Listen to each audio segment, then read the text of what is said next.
you really stated very well during the season. This was not the last dance. Like you were part of the last dance in Chicago. This is not it. Let me pose this though. I mean, you have Clay on the last year's contract. We'll see with Draymond. I'm not putting you in that category. You have 1 year left in contract. I'm not putting you in that category. But could next season have more elements of that than this season?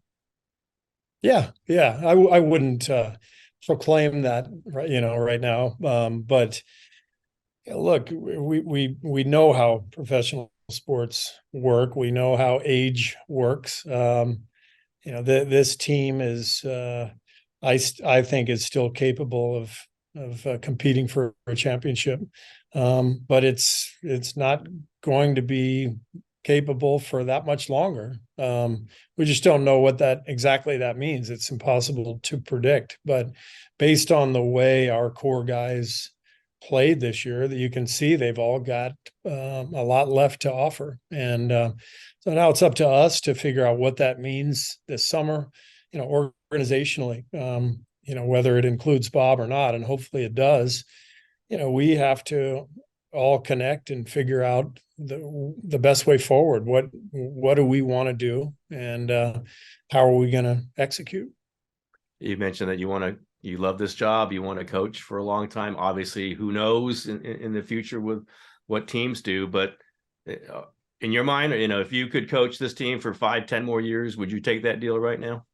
I mean, I think saying 5 or 10 more years is, in this profession is, I don't know. It's kind of insane, to be honest with you. Guys are getting fired left and right, and so there's probably a shorter life expectancy, for every coach, and so all I know is I love coaching. I love my job. I love these guys, and this organization.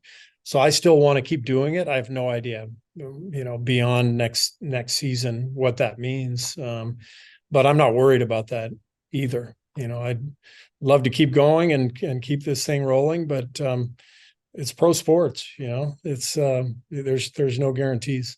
You're looking around, it's like it's me and Spolstra and Popovich, right? I mean, you see Budenholzer and Monty Williams and Doc Rivers, of the guys who've made the finals or won a championship. I mean, I think these guys get rehired, right? We know this is happening. Nick Nurse, but do you start thinking, my God, that circle is really shrinking of guys who are with their teams, who have won championships, who have been around for a while? Do you kind of feel that? Yeah, for sure. And I count my blessings all the time. I know how lucky I am to coach Steph Curry. For the most part, when you see coaches who stick around for a long time, it's mainly because they coached superstar transcendent players. Jerry Sloan coached the Jazz for 20 plus years, Stockton and Malone. Pop in San Antonio, Duncan Robinson, Ginobili. Like, he's got another one coming, by the way. He's got another one coming, apparently. And I think Miami's a very unique situation. But you see the strength that comes with organizational stability. Miami during Eric's run there for 12, 13 years, however long he's been coaching. Is it longer? Is it 15? I can't remember. Yeah, so because he was with Riley, it kind of merges because they're like the same guys. So it's kind of hard to remember when it exactly started. But yeah, it's like 12 years, 12, 13 years. So during that time, they've sort of run the gamut. They've won championships. They've missed the playoffs 3 or 4 times. But they've sort of maintained a really strong identity organizationally and as a team. They have this strong culture, and you see the power in that.